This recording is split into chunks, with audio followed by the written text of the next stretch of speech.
3 men have been brutally murdered, their bodies unceremoniously dumped in the Cambridgeshire countryside, and the person responsible is on the run.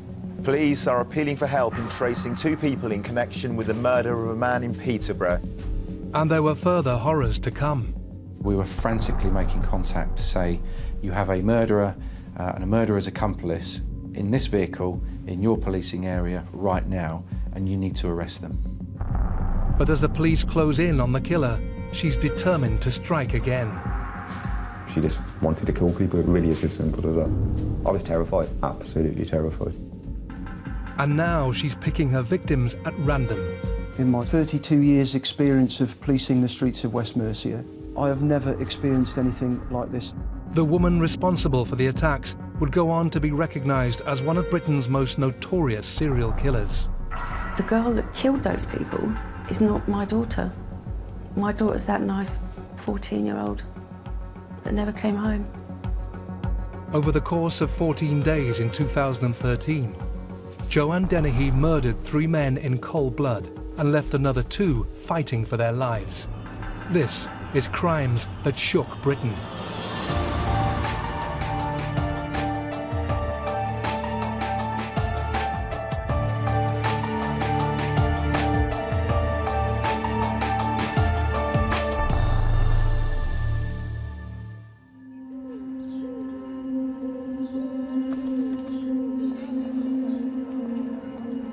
Hereford's a typical rural market town. Very low levels of crime and disorder, very safe place, great for tourism, which made this particular incident so unusual and really stood out. On the 2nd of April 2013, the city of Hereford witnessed 2 crimes so brutal and so horrific that they would thrust an otherwise sleepy community into the news headlines. There are reports of a series of brutal attacks in the Hunderton area of Hereford, which began this afternoon. Several people are believed to have been attacked. In separate random assaults, 2 men are savagely set upon whilst innocently walking their dogs. Your instinct is one of disbelief, really. A stabbing on the street is bad. 2 stabbings, frenzied attacks, and as brutal as they were really, really significant. And of course it is incredibly unusual for a woman to conduct attacks like that. The woman in question was called Joanne Dennehy. But what police didn't know at the time was that the stabbings she'd committed on the streets of Hereford were the final crimes in a 14-day killing spree that started over 140 miles away in Cambridgeshire. Peterborough, 75 miles north of the capital, it has a population of 190,000 people, and in 2013 it was the home of letting agent Kevin Lee.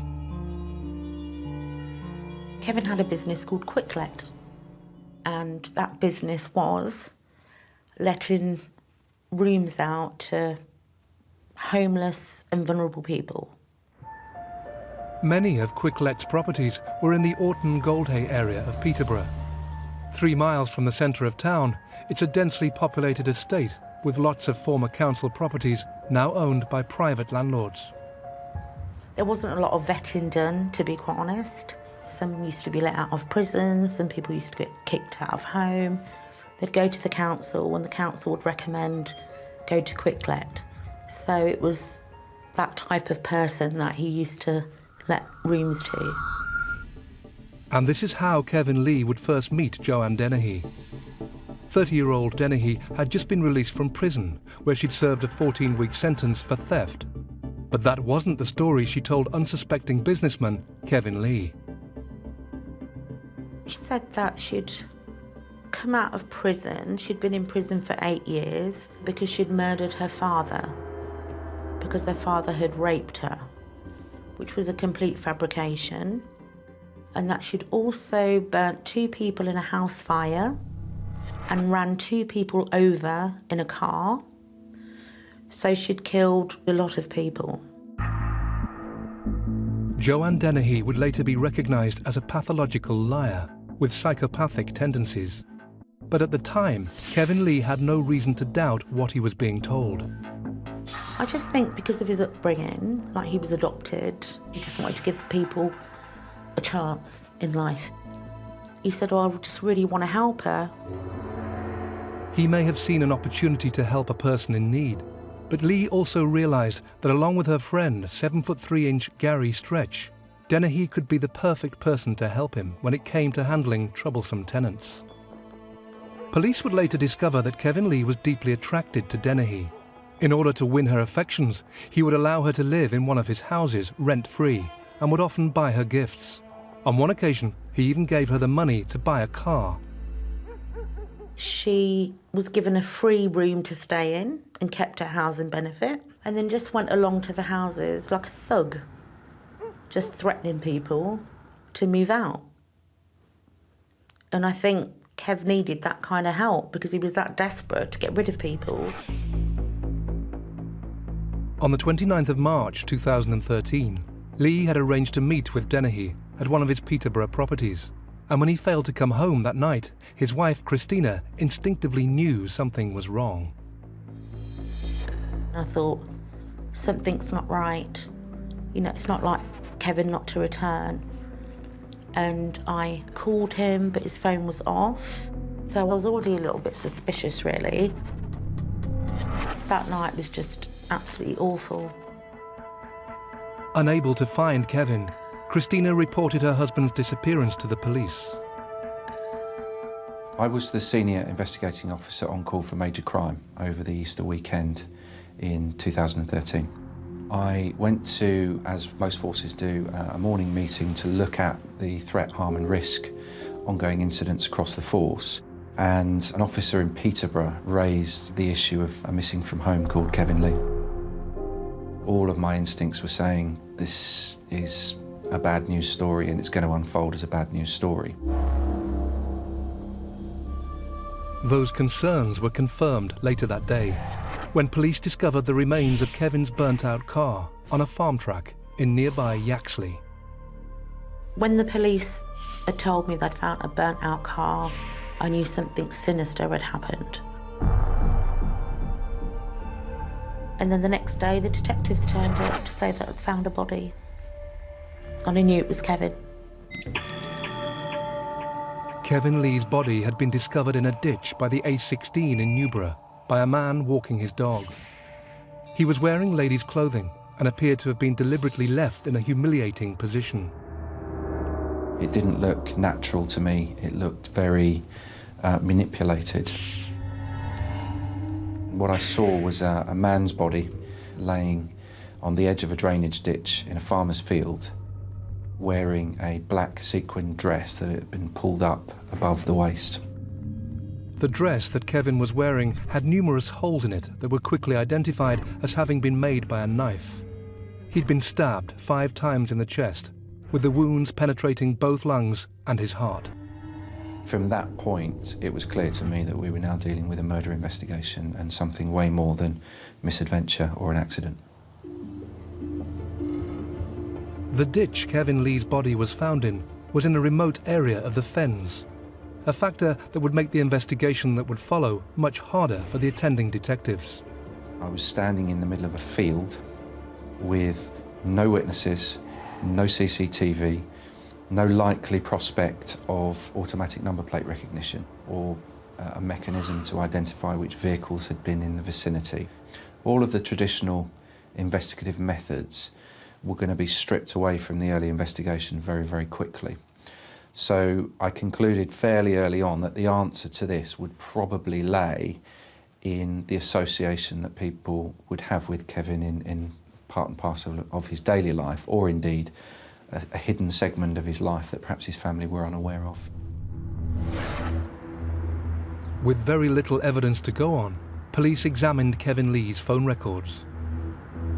One of the real ironies of this investigation was that Christina Lee would become absolutely pivotal to identify who killed her husband.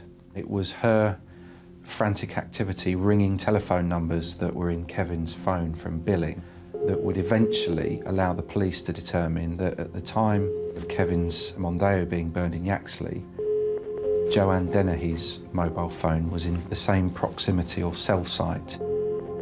So the link between the burning car, Kevin being missing, And Joanne Dennehy being in proximity to the car when it was on fire put her as a suspect very early on into the investigation.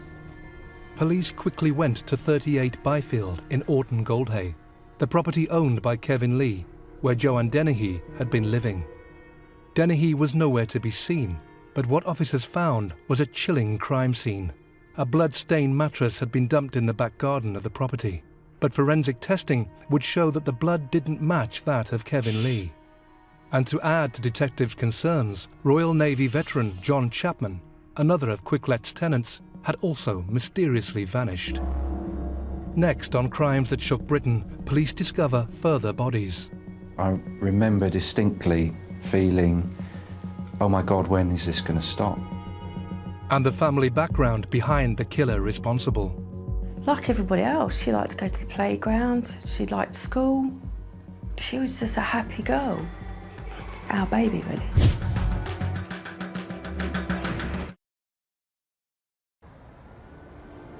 On the 30th of March 2013, the body of property landlord Kevin Lee was found in a ditch near Newborough in Cambridgeshire. And having searched his phone records, police were desperate to speak to a former associate of his who had recently been released from prison. That person was 30-year-old Joanne Dennehy.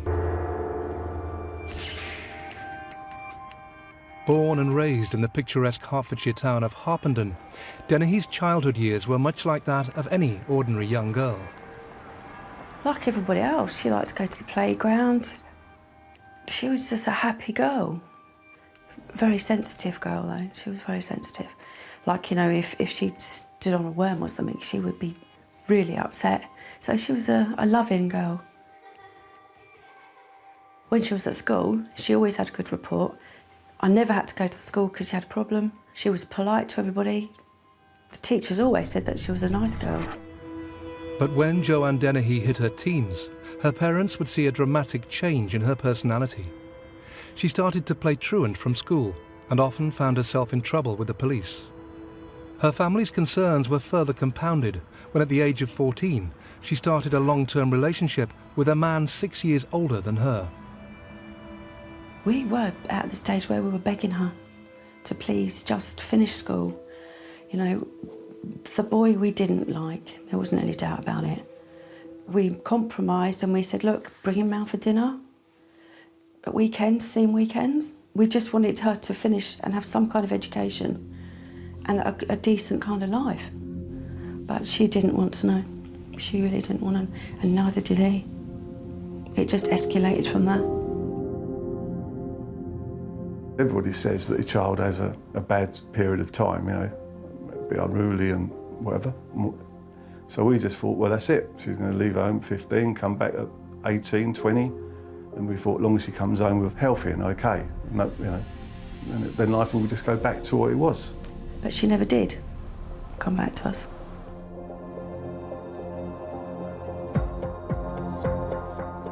Estranged from her parents, Joanne Dennehy's life spiralled into one of crime. She served various short prison sentences for dishonesty, as well as carrying a blade in a public place. In 2012, she also received a community service order for assault, and in that same year found herself serving a 14-week sentence for theft. And it was after being released from Peterborough prison that she would first meet landlord Kevin Lee. Lee owned a number of properties in the area, and Dennehy and her friend Gary Stretch became his enforcers, helping him to put pressure on troublesome tenants to either pay up or move out. But the relationship between Kevin Lee and Joanne Dennehy became more than just a business one. She was a very manipulative person that manipulated a lot of people. I think she did the same to Kevin, lured him in, and unfortunately that cost him his life. On the afternoon of the 29th of March, Kevin went to Rolleston Garth with presents to give Joanne. There is no doubt that the meeting was geared around a sexual interaction between the two, and certainly the dress was a prop used in that sexual encounter. Kevin was stabbed several times in the chest, and it's clear to me that that took place as part and parcel of sexual activity, or certainly intimacy, in one of the rooms at Rolleston Garth. By now, detectives were well aware of the connection between Kevin Lee and Joanne Dennehy. She was their prime suspect in his murder. So finding her and her accomplice Gary Stretch became their '1 priority. Very quickly, a manhunt started over the weekend where, quite unusually, we went to seek the media's help, given a 7'3" giant of a man in the company of a striking woman who's got a tattoo of a star on her cheek. We were on the run. I really needed the public's help in telling me where they were, because the risk to them was great.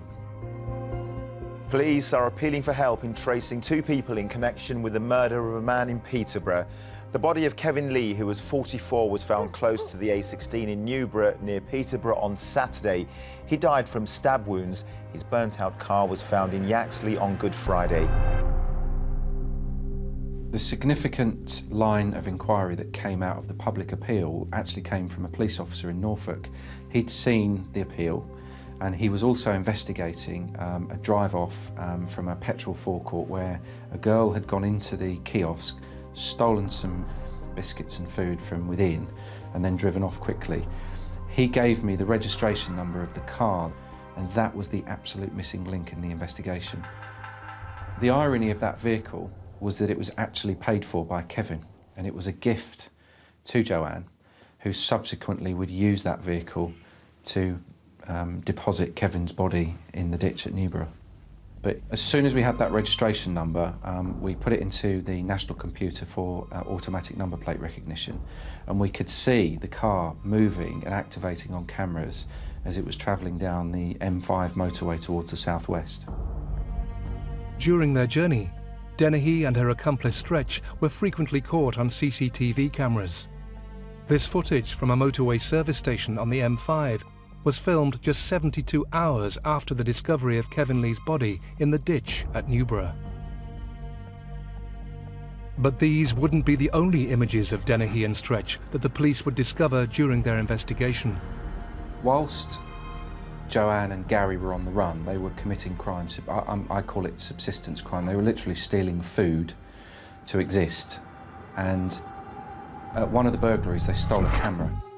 And they used that camera throughout their journey on the run from the police. And they were taking really bizarre photographs of them as if they were tourists. It was almost like they were on a trip to have as much fun as they could before the inevitable arrest happened. On the run and low on cash, the pair now needed to sell some of the things they'd stolen. So they travelled to the Herefordshire town of Kington, where a friend of Gary Stretch's would put them in touch with former petty thief Mark Lloyd. Up until that day, I'd never met Joanne Dennehy, never heard of her, never spoken to her. Me and Gary had a passing relationship because we shared the same jail system. And that's all the connection between me and Gary. But Mark Lloyd's criminal connections were about to put him in a position that he could never have imagined. I've gone into the front room. The table's full of tablets, TVs and all that. That's when she's pulled a knife out and said, I've just killed 3 people and I want to kill some more. Mark Lloyd found himself in a house with Gary and Joanne, and straight away found himself in a position where he too felt that he probably had to comply with whatever request was made of him. I honestly did fear for my own life then. I thought, if I don't play these games, she's going to attack me. It was obvious straight away that Joanne had complete control over Gary Stretch. It was strange watching her control a man who could literally pick her up and snap her in half. He wasn't besotted, he was bewitched, under a spell. I don't care what people say, he was under a spell. She was in total control of the situation. Joanne's controlling traits go back probably to her mid-teens, to the point that she leaves the family environment. We've spoken to a number of people who seem to be under the spell of Joanne for periods in their life, certainly men in sexual relationships with her. She was very, very capable of getting what she wanted from a situation, very crafted in manipulating people and men specifically. Now, Mark Lloyd was about to become the next man to fall under Dennehy's control. She needed to get to nearby Hereford to sell some of the items she'd stolen, and he was told in no uncertain terms that he would be going with her. Drive from Kington to Hereford, it was, yeah, that was horrific. She was drinking whiskey, she was getting more aggressive, more excitable, basically. Kept showing me the knife, telling Gary to drive slowly, and then all of a sudden she'd pull over and say, right, I want a photograph. And she got me posing for photographs, made me drink half a bottle of whiskey, which I'm amazed I kept down. And we slowly made our way to Hereford. The drive from Kington to Hereford takes around 45 minutes, and when they arrived, Dennehy took Mark Lloyd into this shop to buy cigarettes. She's right behind me. I mean, people think she's giving me a hug. She's not giving me a hug. She's got not the blade on me, but she's got the handle on me. And she's saying to me, look, Mark, just get the cigarettes. And when the till was open, I honestly thought she was going to leap the counter and rob the money out the till.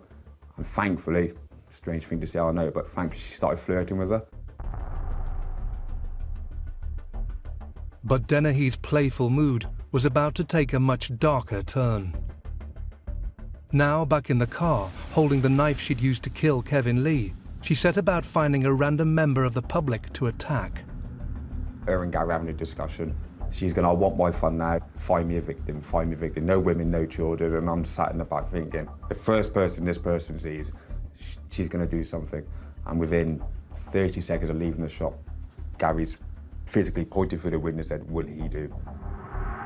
Coming next, Mark Lloyd witnesses something that seemed unthinkable on the streets of Hereford and left an innocent man fighting for his life.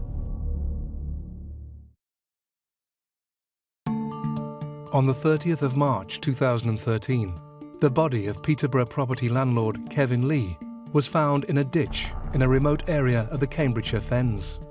Detectives in charge of the case had identified 30-year-old Joanne Dennehy as someone they urgently wanted to speak to about the death.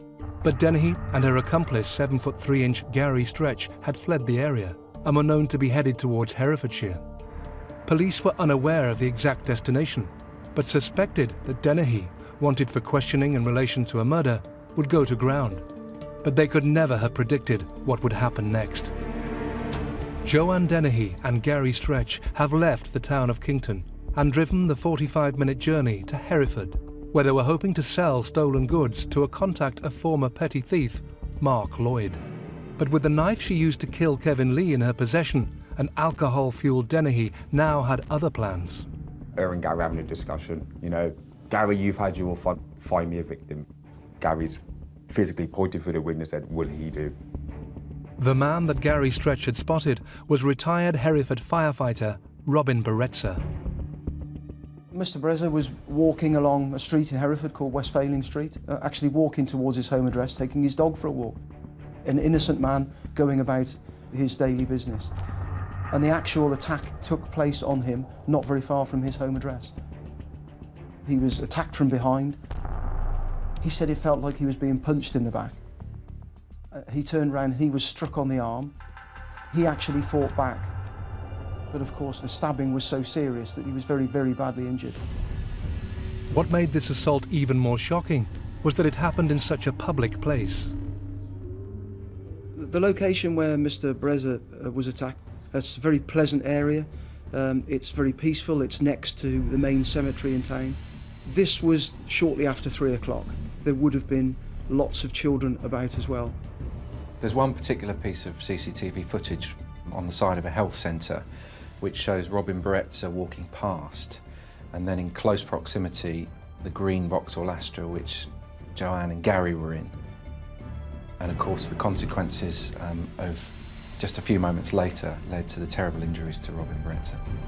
In broad daylight, 63-year-old Robin Beretta was stabbed twice and left with potentially fatal injuries to his upper body. I thought the man was dead, and she's calmly got back in the car, gave Gary a kiss on the cheek, and then wanted to do some more. And they then spent the next 4 or 5 minutes driving around looking for their next intended target. And it was Gary's proposal to Joanne, what about him, when they saw John Rogers. John Rogers, a 56-year-old man, lived in Hereford, liked playing the guitar, was just a man who kept himself to himself largely. He was walking his dog and he was attacked from behind by Dennehy. Joanne's just got out the car very, very casually, walked up to the bloke, did something exactly the same as before because he wasn't startled or anything. He stopped, she probably mentioned the dog again, and then she's got in really, really close, and then it was a blur.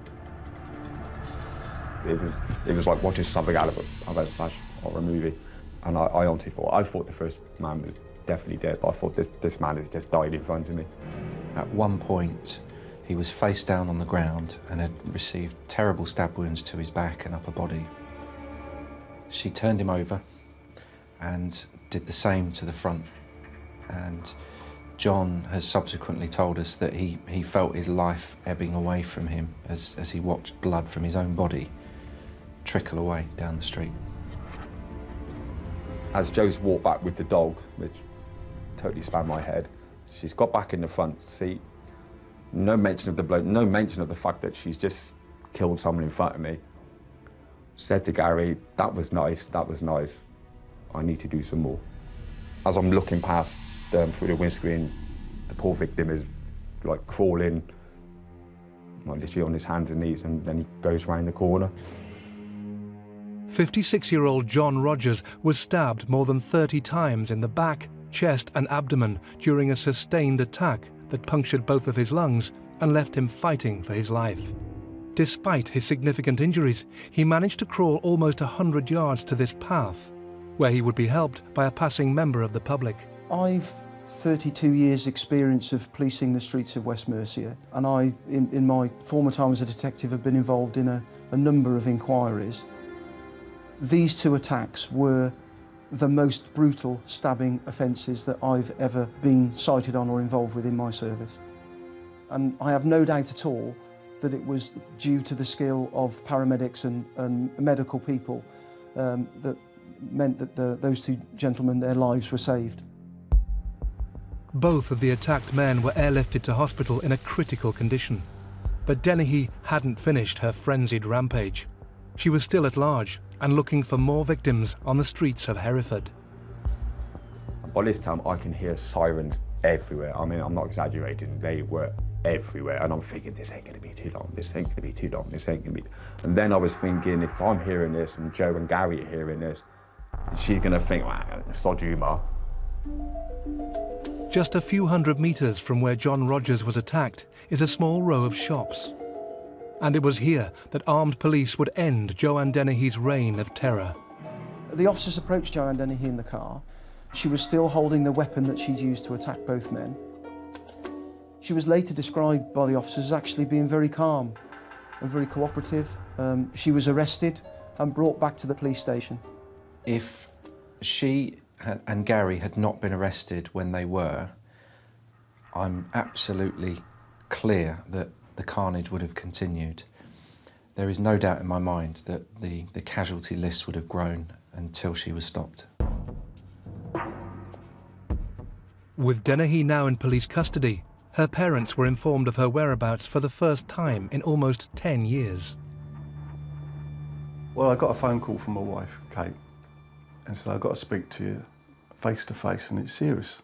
Met the wife, and the wife said that our daughter had done a serious crime and they're not looking for anybody other than our daughter. And we just looked at each other and we were devastated, didn't know what to do. You can't imagine that. There's no words to say it.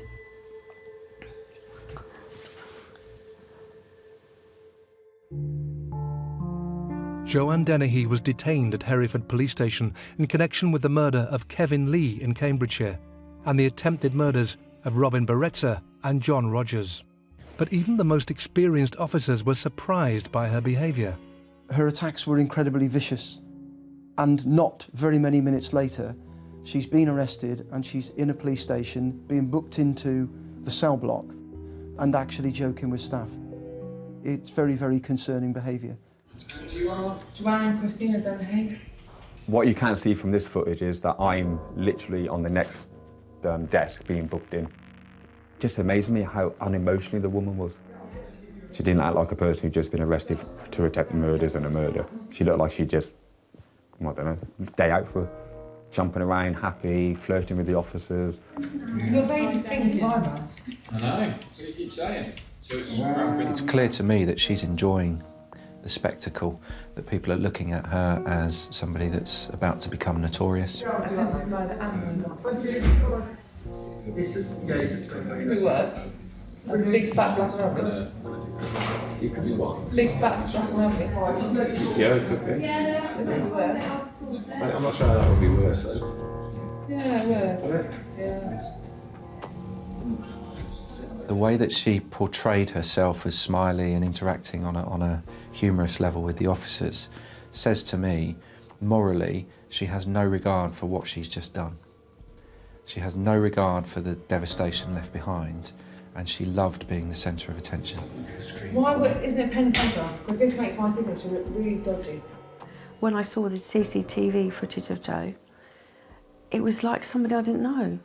She's standing there being charged, smiling and laughing with police officers. That's not the kind, loving Joanna that was our baby. It's not. With Dennehy locked up, a dangerous criminal was now off the streets. But in the final part of Crimes That Shook Britain, we'll see how her trail of destruction was actually far more devastating than police had initially suspected. On the 2nd of April 2013, West Mercia police arrested violent criminal Joanne Dennehy for the brutal attempted murders of 2 unsuspecting members of the public, who'd been viciously stabbed on the streets of Hereford while walking their dogs. Prior to her capture, Dennehy was already wanted for questioning by officers from the Major Crimes Unit in relation to the death of Peterborough property landlord Kevin Lee, whose body had been found dumped in a ditch 3 days earlier. An unrepentant Dennehy and her accomplice Gary Stretch were now safely locked away. But for the officer in charge of the investigation, the true extent of her crimes were only now about to be revealed. The day after Joanne had been arrested, I was in the major incident room with my investigating team, and the phone rang, and it was the control room. And the control room operator said to me, a body has been found in Thorney, Dyke, just northeast of Peterborough.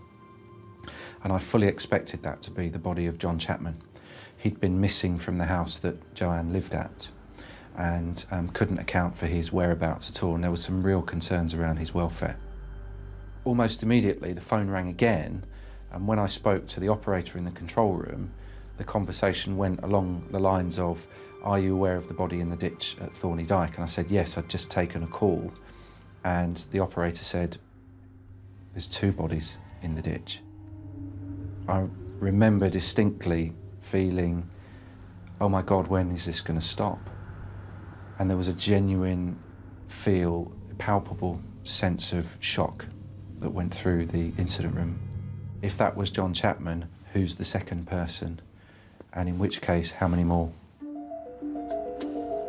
The first body that police identified in the ditch at Thorney Dyke was that of John Chapman, the man police had been looking for since he disappeared from the Orton Goldhay house he'd shared with Joanne Dennehy 5 days earlier. John Chapman was a really simple man with a simple lifestyle. Everybody talked about him with fondness. He was a drinker, he was a street drinker, he did nobody any harm. It's clear from the investigation that John Chapman was well acquainted with Joanne, and I suspect there may well have been a confrontation in that property that led to him being murdered in that house, in the very same house that Kevin Lee owned. He was killed in his bedroom, probably whilst he was incapacitated through his addiction to alcohol. He had a number of closely confined stab wounds in his chest, and subsequently the mattress that he was killed on was removed from his bedroom and dumped in the garden, no secret of the fact that it was heavily blood-stained. The second body retrieved from the ditch at Thorney Dyke belonged to 31-year-old Lucas Slaboszewski. Lucas Slaboszewski was a Polish national living in Peterborough, had family around the UK, lived a relatively chaotic lifestyle, more than sufficient evidence to say that he was a regular drug user would be in the city, where perhaps people homeless living in shelters or reliant on soup kitchens would congregate. And I think that's probably where the association with Dennehy was established. This CCTV footage, filmed on the 19th of March 2013, shows Lucas's final movements on the day he went missing. Shortly after withdrawing money from this cash point, he would visit Joanne Dennehy at one of Kevin Lee's properties on Rolleston Garth in Peterborough.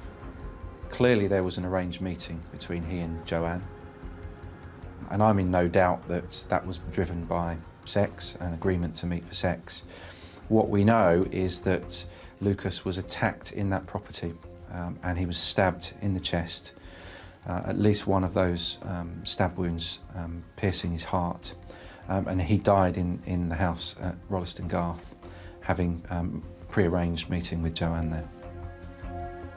Police believe that Lucas was in fact Dennehy's first victim, having been killed 10 days before John Chapman and Kevin Lee. Forensic officers were able to determine that his attack probably started in the bathroom of the property. A significant number of blood spots that were found in the living room suggested the assault had been long and sustained.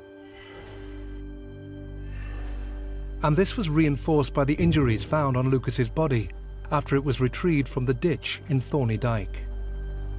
The depth of the wounds were much more than superficial, and the extent to which the knife went into Lucas's heart showed a high degree of violence. Police were now aware that Joanne Dennehy had killed 3 people in Peterborough and savagely attacked 2 more before leaving them for dead on the streets of Hereford. And as their inquiries continued, they would gain further insight into the mind of a killer who appeared to show no remorse for her actions. A really disturbing element of this investigation was Joanne made no secret of the fact that she'd killed Lucas. She told a number of people.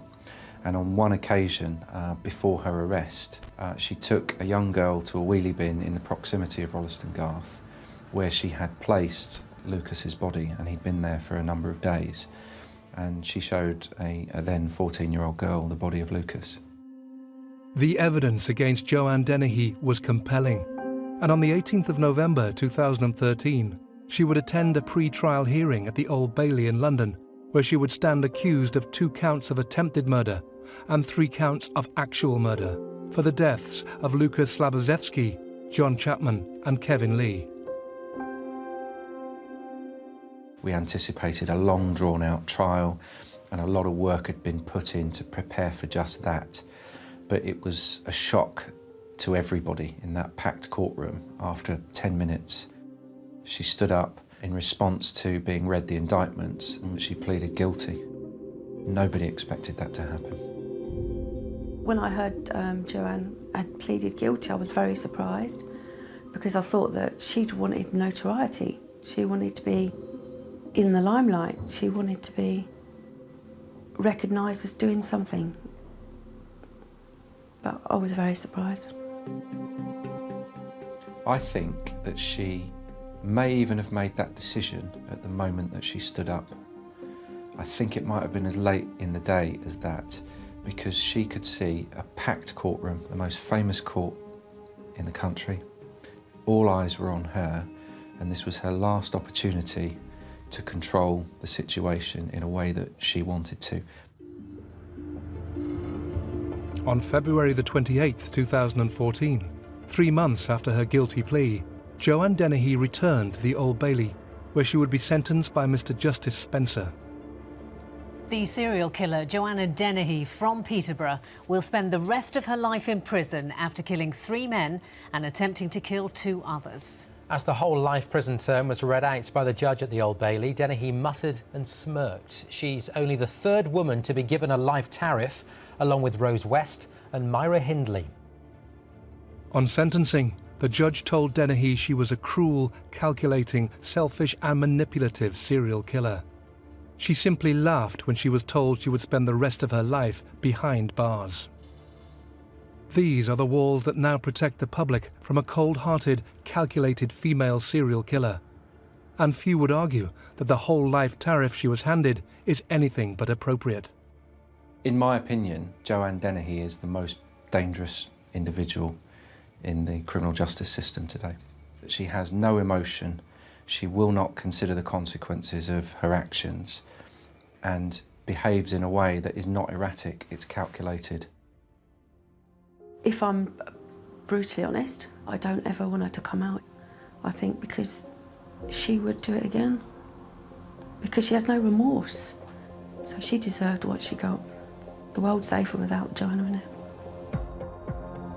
For his involvement in Dennehy's 14-day reign of terror, Gary Stretch was charged with 3 counts of preventing the lawful burying of a body and 2 further counts of the attempted murder of Robin Beretta and John Rogers. He was sentenced to life imprisonment, of which he must serve a minimum of 19 years. The reason that Gary Stretch is serving a life sentence is because he enabled Joanne Dennehy to attack John Rogers after he had seen the terrible events of Robin Beretta unfold in front of him. 2 other men, Leslie Layton and Robert Moore, were also charged for assisting Dennehy to move the bodies of her victims in Peterborough and for perverting the course of justice. They received sentences of 14 and 3 years respectively. Ex-con Mark Lloyd, who was in the car on the day of the Hereford attacks, was found to have no case to answer. But meeting with Joanne Dennehy has changed his life forever. She's destroyed my life, seriously. I was on the verge of getting a normal life. I was on the verge of getting a job. I'd left the bail hostel. I was no longer on probation. I had no outstanding warrants. I was clean for the first time since 1979. She's destroyed my life. That's the price I have to pay. That's the price I have to pay. I could be dead. Dennehy's cold-blooded crimes have shattered the lives of her own family too. We have not talked to her, spoke to her. I don't think she wanted to speak to us anyway, and I wouldn't like to see her.